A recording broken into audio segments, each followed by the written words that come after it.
स्वामी जगन्नाथ हरे ओम सिंहासनाथ हरे ओम विभागनाथ लक्ष्मीश्वरम सेवांगे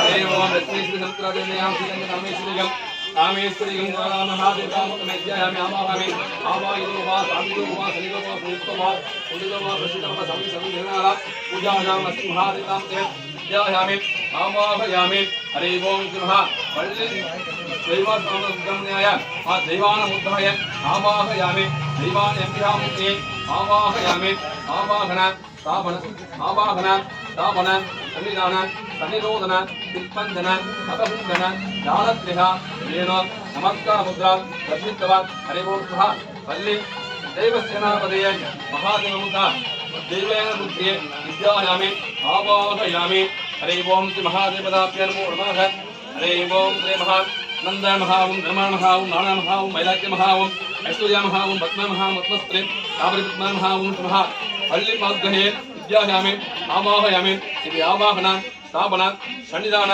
सन्निरोधन दिक्पंदन अपहुंदन नालत्रिह धेनुः स्वमुद्राञ्च समस्तमुद्राञ्च मुद्राञ्च समर्पयामि महा वल्लिमुद्रये विद्यायामि आवाहयामि हरे ओम श्री महादेवदामुखे नमो नमः ஒன்றும் இல்லை இப்போ வந்து நம்மள்கிட்ட வந்து ஐம்பொன் சிலையில் அப்படின்றதுனால ரெடிமேடில் இப்போ தயார் பண்ணதுனால இப்போ இதில் வந்து இந்த பூஜையெல்லாம் சாட்டாக முடிச்சிருப்பான் இதில் வந்து இப்போ வந்து ஆவாகனம் பண்ணி உட்கார வச்சுருக்கான் பொம்மையாக பிறந்தவங்கள ஆவாகனம் பண்ணி நீங்கள் வந்து வள்ளி தெய்வானையாக உட்காருங்க அப்படின்னு சொல்லி உட்கார வச்சுருக்காங்க அதே மாதிரி இந்த திருக்கல்யாணம் சாமிக்கு திருக்கல்யாணம் பண்றது ரொம்ப சிறப்பு. எல்லாரும் அவங்கவுங்க குடும்பத்துல கல்யாணம் விரைவில் நடக்கும். குழந்தை பாக்கியெல்லாம் வேண்டிக்கோங்க. அடுத்த ஆண்டு கண்டிப்பா இது பிரார்த்தனை நிறைவேற்றி வரும். திருக்கல்யாணம் பார்க்கறது கோடி புண்ணியம். இந்த வருஷம் நம்ம முத ஆரம்பிச்சிருக்கோம். சிம்பிளா செய்யறோம். அடுத்த வருஷம் நல்லா கிராண்டா செய்வோம். வள்ளி தெய்வான சிலையோட செய்வோம். அடுத்த வருஷம் எல்லாரும் பிரார்த்தனை பண்ணிக்கணும்.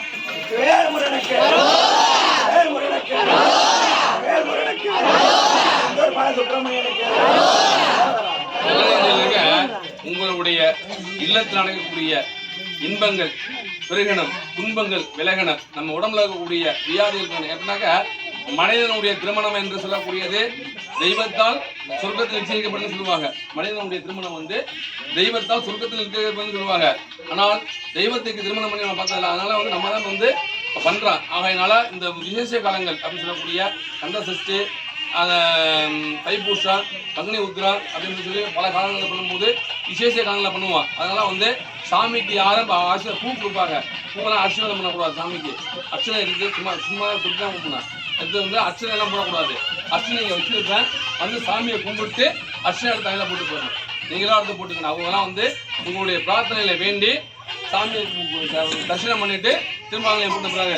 சாமியை தரிசனம் பண்ணிட்டு அவங்களாம் அந்த பூவை எடுத்து அவங்களாம் தலையில் போட்டுக்கணும். யாருக்கும் பூ எடுத்து போடக்கூடாது. கையில் வச்சுருந்தீங்கனாலும் போடக்கூடாது. பூ எடுத்து திருமாங்கலையை போட்டு அதே மாதிரி காப்பு கட்டும்போது கை தட்டணும். திருமாங்கலையை போடும்போது கை தட்டணும். சரியா? இப்போ அடுத்தபடியாக எல்லாமல்ல எம்பெருமான் முருகப்பெருமான் மாப்பிள்ளைக்கு காப்பு கட்டுறது